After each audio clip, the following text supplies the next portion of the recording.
दोस्तों, भारत कल राममय हो गया, लेकिन अभी पराक्रममय होना बाकी है। दोस्तों, एक ऐसी शख्सियत जिसने महात्मा गांधी को एक राजनेता के रूप में सफल बता दिया। एक ऐसा व्यक्ति जो भारतवासियों से कहता है, तुम मुझे खून दो, मैं तुम्हें आज़ादी दूंगा। Freedom is not given, it is taken. लड़ाई आज़ादी जो है लड़कर ली जाती है, मांग कर नहीं। आज दोस्तों उसी अजीम शख्सियत के बारे में हम बात करेंगे। आज उनकी बर्थ एनिवर्सरी है।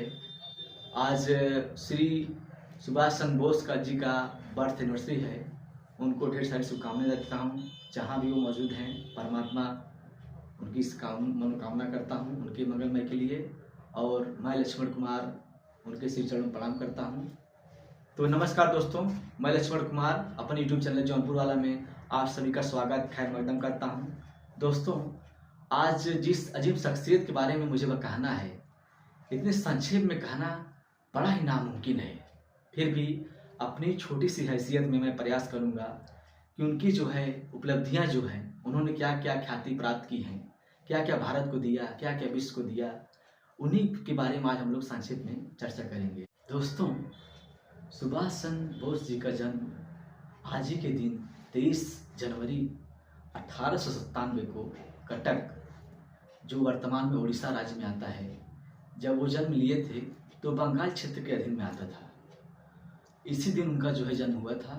और 2021 को जब उनकी 150वीं जो है जयंती थी, तो आदरणीय प्रधानमंत्री मोदी जी ने उनके जन्म दिवस को पराक्रम दिवस के रूप में मनाने की घोषणा की।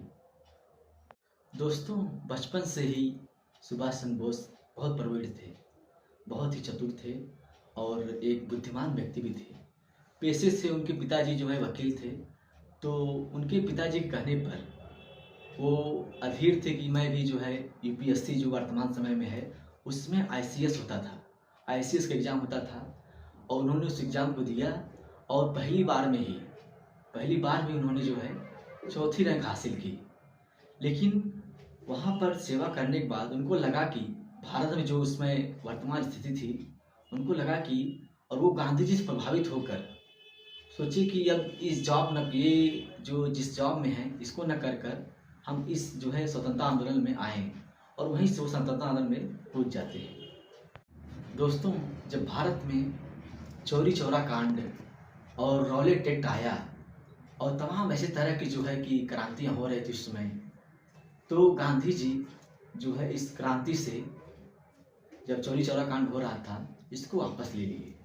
तो इससे जो है नाराज होकर सुभाष चंद्र बोस थोड़ा सा, तभी से इनका जो है गांधी जी के प्रति धीरे धीरे जो है अलगाव चालू हो जाता है। ये अलगाव दोस्तों एक मुकम्मल कब होता है, जब गांधी जी की सहमति पर कांग्रेस ने सुभाष चंद्र बोस को हरिपुरा कांग्रेस अधिवेशन में अध्यक्ष के रूप में चुना। वो सुभाष चंद्र बोस उस समय जो है काफ़ी डरे सहमे थे। उनको लग रहा था कि भारत का विभाजन जो है, जिस तरह धर्म दल गण दल में हो गया था 1907 में सूरत अधिवेशन में, उस समय इस समय जो वर्तमान परिस्थितियाँ थी, वही कहीं फायदा इसका यहाँ पर न हो जाए। तो सोच रहे थे कि न वो लेफ्ट विंग राइट विंग में कहीं बंटवारा न हो जाए। हालांकि वो अधिवेशन काफ़ी सफल रहता है और इसके पश्चात भी लोग काफ़ी उनकी सराहना करते हैं और सुभाष चंद्र बोस भी बहुत काफ़ी खुश रहते हैं। और इसके बाद लोगों की इच्छा रहती है, या उनकी भी तमन्ना रहती है कि आगे भी मैं कांग्रेस की जो है अध्यक्षता करूं। लेकिन 1939 में त्रिपुरा अधिवेशन में होता क्या है कि इसमें गांधी जी पट्टाभी सीतारामैया को अपनी तरफ से जो है सपोर्ट करते हैं। हालांकि इसमें जीत जो है सुभाष चंद्र बोस को मिल जाती है, लेकिन गांधी जी की एक शब्द कहने पर, वो शब्द दोस्तों क्या है आप देखिए, गौर करिएगा। गांधी जी बोले, पट्टाभी सीतारामैया की हार मेरी हार है। इससे जो है द्रवित होकर, दुखी होकर सुभाष चंद्र बोस जो है कांग्रेस से इस्तीफा दे देते हैं। दोस्तों, वो वक्त आ गया था जब सुभाष चंद्र बोस जी को लगा कि अब एक अपनी पार्टी बनाया जाए, एक अपना संगठन बनाया जाए, एक युवाओं का जो है संगठन बनाया जाए जो भारत की आज़ादी में अहम भूमिका निभाए। 3 मई 1939 को वो फॉरवर्ड ब्लॉक नाम के एक संगठन बनाते हैं। उनको तब जो है धीरे धीरे पता चल जाता है कि विश्व में जो है माहौल गर्म हो रहा है, अर्थात यानी कि वर्ल्ड वार 2 की शुरुआत होने जा रही थी। 23 तारीख को जो है वर्ल्ड वार की शुरुआत एकदम भीषण हो जाती है।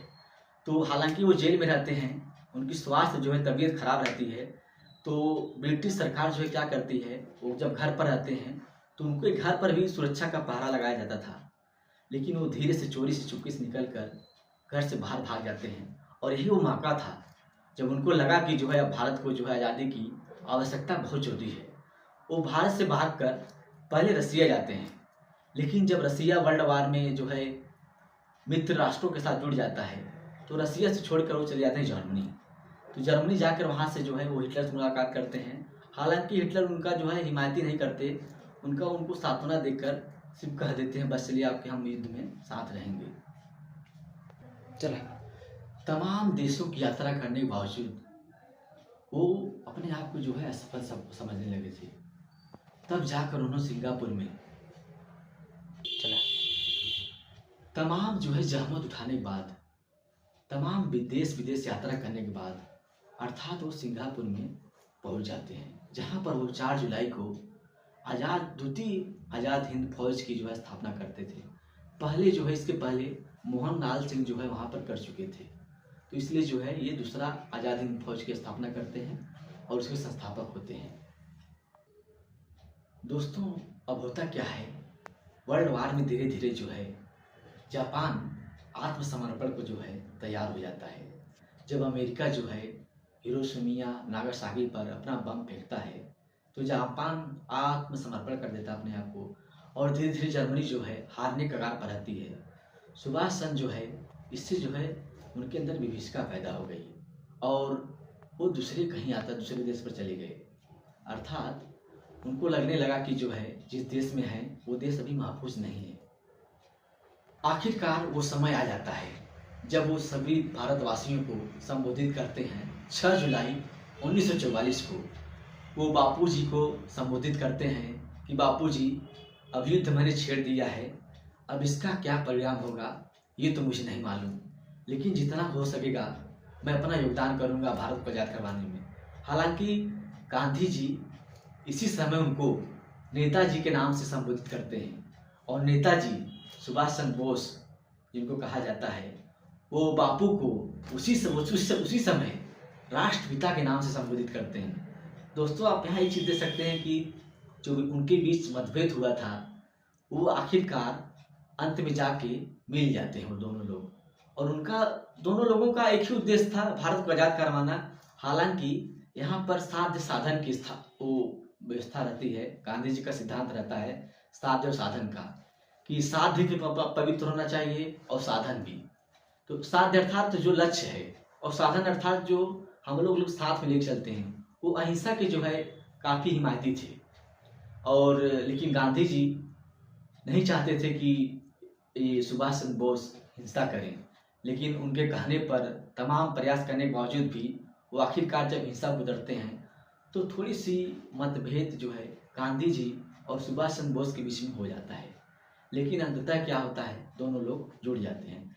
यहाँ पर एक बात सीखने की ये है दोस्तों, भले ही मतभेद हो लेकिन मनभेद नहीं था। यहाँ पर मतभेद और मनभेद में काफ़ी अंतर है।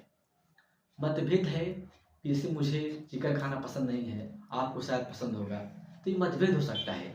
लेकिन ऐसा नहीं है कि मैं आपसे बोलूँ ना, बातचीत न करूँ, आपसे ईर्ष्या करने लगूँ, तो ये मतभेद हो जाएगा। अर्थात उन लोगों में सिर्फ मतभेद था, मनभेद नहीं था। तो जितने भी दर्शक समझते हैं कि सुभाष चंद्र बोस जो है गांधी जी से काफ़ी नाराजगी रहती थी, हालांकि रहती थी, लेकिन मतभेद था, मनभेद नहीं था। काफ़ी एक दूसरे को लोग जो है मुकम्मल करते अपने आप को समर्पण करते रहते हैं देश की आज़ादी में। हालांकि वहाँ पर हिंसा का सिद्धांत अपनाया जाता है और गांधी जी अपने अहिंसा के सिद्धांत पर चलते हैं कि आज़ाद हिंद फौज के माध्यम से अंग्रेजों को भारत के चंगुल से मुक्त कराने में सुभाष चंद्र बोस जी भले सफल रहे, लेकिन इसके दूरगामी परिणाम होते हैं। सन 1946 में नौसेना का संगठन नाम से एक जो है फिर एक विहंगम संगठन जुड़ता है, जिससे जो है ब्रिटिश वासियों को लगने लगता है कि अब जो है भारतवासियों का सामना करना अब हम लोगों के लिए मुश्किल हो जाता है, मुश्किल होता दिख रहा है। अंततः जो है ब्रिटिश भारत छोड़ के चले जाते हैं। दोस्तों, यहाँ वर्तमान समय में सुभाष चंद्र बोस की प्रासंगिकता क्या है, सिग्निफिकेंस क्या है, आज हम उस पर भी थोड़ा सा चर्चा करते हैं। वो देश के प्रति कितने समर्पण भाव थे, कितना उनका डेडिकेशन था भारत की आज़ादी को लेकर, ये आप देख सकते हैं। और दूसरा बात ये है कि ICS जो वर्तमान समय में IAS एग्जाम होता है, उस पद को प्राप्त करके वो त्याग देते हैं। ये भी एक शब्दों एक समर्पण का जो है उदाहरण हो सकता है, डेडिकेशन का। और देश की आज़ादी के लिए उन्होंने जितनी परेशानी उठाई उसके लिए जो है समस्त भारतवासी मैं कृतज्ञता ज्ञापित करता हूँ आपके प्रति।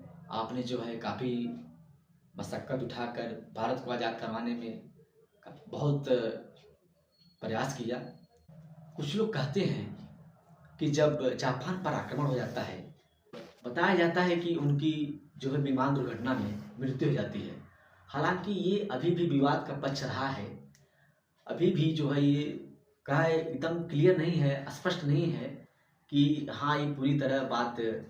इतिहास का एकमात्र पहलू यही आप कह सकते हैं, यही है अभी तक जो मसला सॉल्व नहीं हुआ है कि सुभाष चंद्र बोस जी का उससे मृत्यु हुआ था कि नहीं हुआ था। हालांकि अभी मैंने फिल्म देखी थी बोस डेड अलाइव, जिसमें राजकुमार राव एक्टर रहते हैं, सुभाष चंद्र बोस की भूमिका में रहते हैं। उस फिल्म में दिखाया गया है कि ताशकंद समझौता में भी जो है 1965 में सुभाष चंद्र बोस जी को दिखाया गया है कि अभी भी मतलब वो जीवित हैं। हालांकि ये पूरी तरह प्रमाणित नहीं है। तो दोस्तों, इन्हीं शब्दों के साथ जो है मैं अपनी बारी को विराम देना चाहता हूँ और आप सभी लोगों के अंदर एक वीरता आए और आप देश के लिए भी कुछ अपना त्याग समर्पण करें। दोस्तों, गोरे अंग्रेज तो भाग गए, अभी भी जो है गांव में आप देश में देखेंगे काले अंग्रेज अभी भी हैं। उनको भी जो है अपना जो है वीरता, समर्पण, डेडिकेशन से आप जो है उनको भी भगा सकते हैं। तभी भारत में वास्तविकता में उसको जो है आज़ादी मिल सकती है भारत को। तो अगर आपको वीडियो अच्छा लगे तो लाइक करें, सब्सक्राइब करें, और कोई भी किसी भी प्रकार की जो है अगर वीडियो आप चाहते हैं कि इस प्रकार की वीडियो मिले तो कमेंट करके बताएं। हम निश्चित है, श्योर है, चाहे करंट अफेयर्स का हो, चाहे कोई वो इशू चल रहा हो, मैं ज़रूर बनाने का प्रयास करूँगा।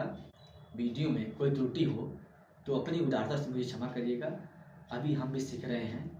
तो इन्हीं शब्दों के साथ जो है मैं अपनी वाणी विराम देता हूँ। नमस्कार, जय गांव, जय जौनपुर, जय भारत।